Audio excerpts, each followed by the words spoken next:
Let's see. Welcome to the Forklift Operators channel. We exist to bring quality educational content to the working man in an understandable way. If you watched our Knights Armament video about differences in lower receivers, we said that this lower was going to be leaving the shop today.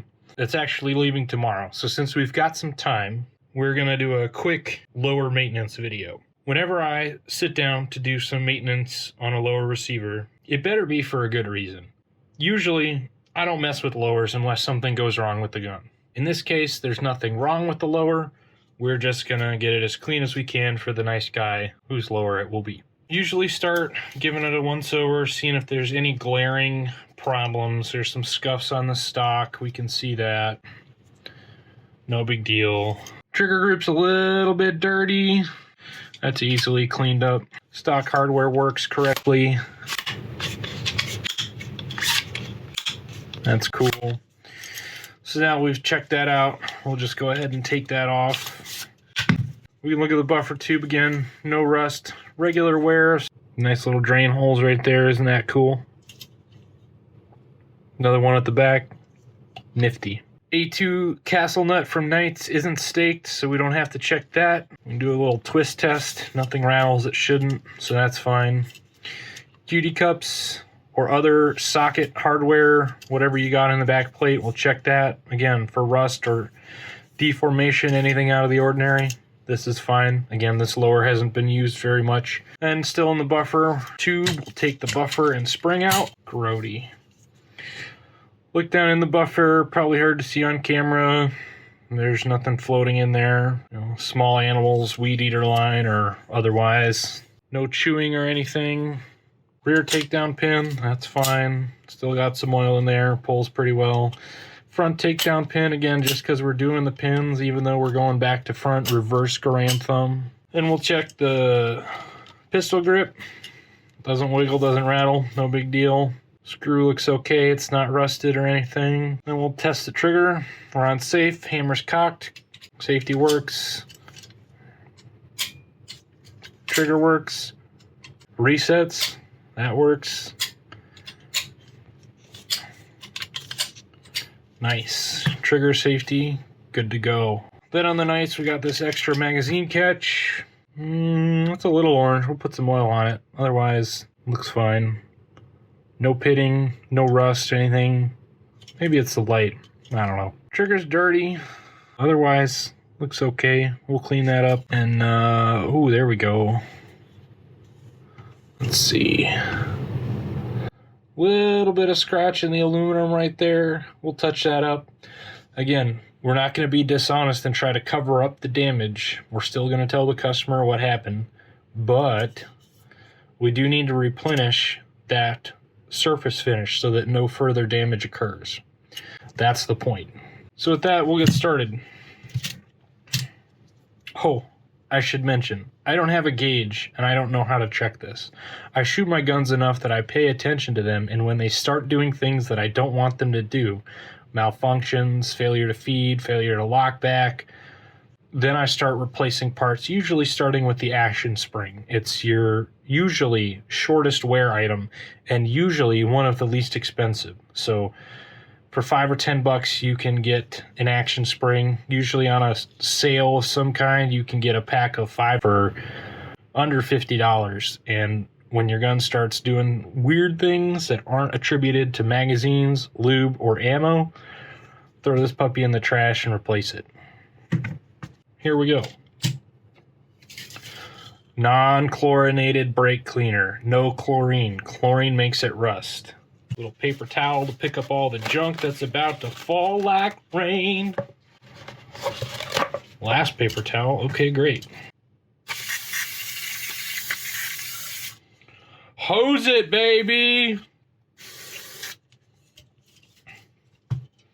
I just hate cleaning guns. But you have to do the maintenance if you want your gun to work. So brake cleaner is the easiest way to blow all that junk off of the insides and onto your workbench. And if you'll bear with me while I clean up this mess. And there are other ways to do that. You can pull the trigger group out, brush it with a brush of some kind, hopefully bronze or nylon. You wouldn't want to use a stainless steel brush. Go in there, get remaining brake cleaner fluid out. I'm gonna do a little bit better of a job than I normally would on this because it's going to someone else. If it was me, I'd blow it out with brake cleaner, blow some CLP into there, and then that would be it. We'd already be done. We wouldn't be talking about it. Like a lot of things in life, it takes forever for people to talk about it and much less time for them to actually get shit done. Don't be that guy. Don't talk about it. Just be about it.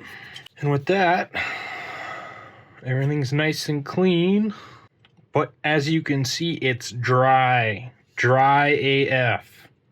It's important if you're going to do this, you immediately replace the oil that you just removed with that brake cleaner. If you don't, it will rust or otherwise corrode. I know aluminum doesn't rust, but steel does. That's steel, that's steel, that's steel, that's steel, that's steel. These pins are steel. There's enough steel in here that you need to make sure you keep this oiled and lubricated, if not for function, but to preserve the steel parts that are in this item.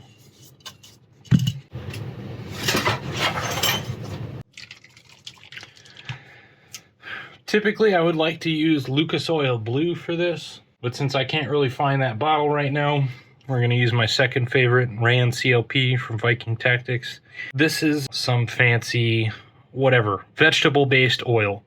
I like this because when it burns, it doesn't produce extra nonsense that I get to breathe in. And I shoot often enough that the toxic fumes associated with firearms in general are something I can be concerned about. So, easiest way to do this, just make sure your hands are clean, a new set of gloves, or kind of wiping them off with the towel. We don't see anything. We'll just dump a little on the outside and we'll just kind of work it all over with our fingers. Just like Mama used to do. Yo mama, to me. And again, aluminum doesn't rust, but steel does. No big deal, just kind of putting some oil back in the whole finish and making sure everything gets some. Yeah, this is a little excessive. We'll take some of that off when we're done. Just rubbing it with a dry paper towel. To get down into the trigger group, just gotta... Don't have to go too crazy, I've already used too much.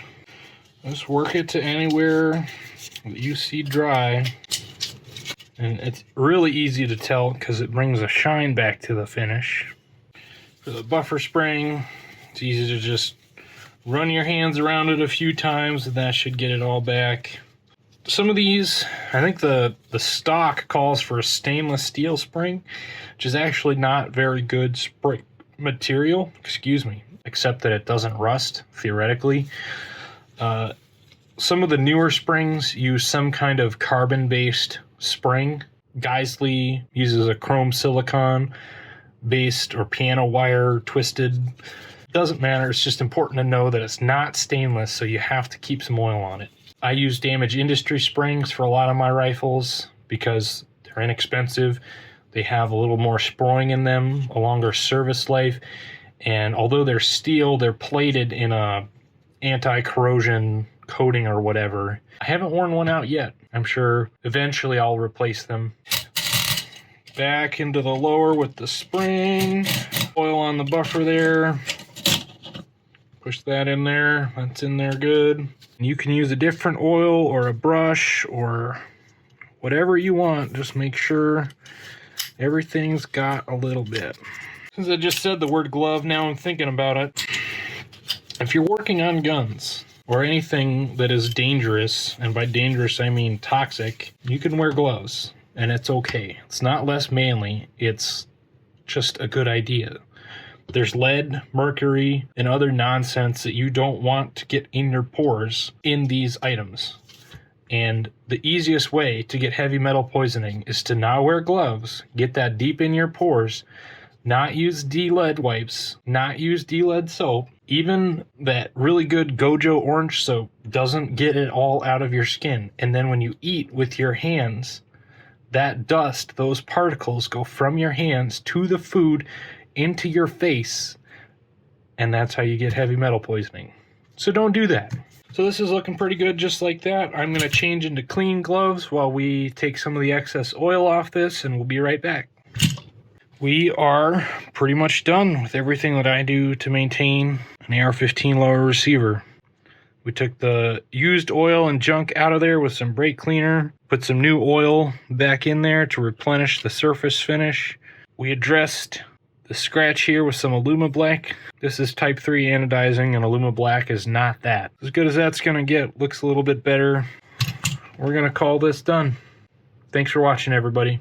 Keep your hands to yourself, and don't give up the ship.